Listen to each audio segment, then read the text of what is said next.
Am găsit un teren foarte interesant în stațiunea turistică Voineasa.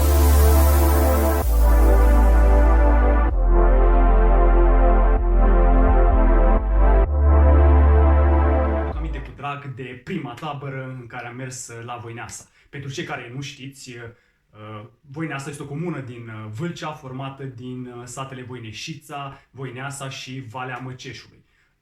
Este prima comună atestată de pe Valea Lotrului, mai exact este atestată documentar de la 1 august 1496.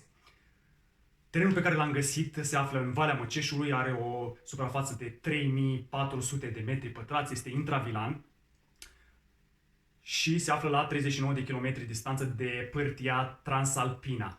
Este înconjurat pe două părți de pădure și are o deschidere generoasă la drumul de acces, care este chiar drumul DN.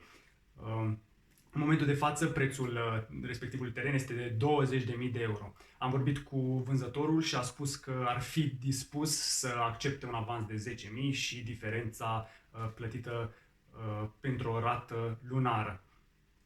A avut mai multe persoane interesate, mai multe persoane care au mers să vizioneze respectivul teren, însă momentan nu a vândut terenul, cel puțin din ce am înțeles de la el. Terenul are o diferență de nivel cam de 2 metri față de drumul principal și momentan nu există, diferența respectivă nu este foarte lină, urmând ca el să bage un excavator sau un buldozer pentru a nivela și a face o pantă lină ca acces la respectivul teren. Mai departe vă voi prezenta anunțul unde veți vedea terenul.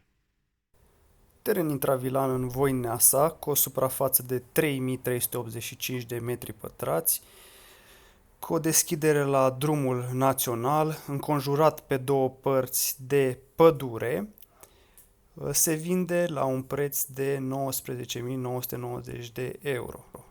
Un punct de reper pentru identificarea locației terenului este pensiunea Lazar, terenul aflându-se vis-a-vis de pensiunea Lazar.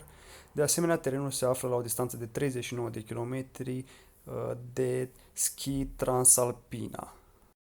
Mai departe, ține de tine să-ți planifici viitoarea dezvoltare a respectivului teren, dar un punct foarte al terenului, după cum îl prezintă vânzătorul, este orientarea către peisaj verde extrem de frumos. Succes la investit și ne auzim în viitorul episod.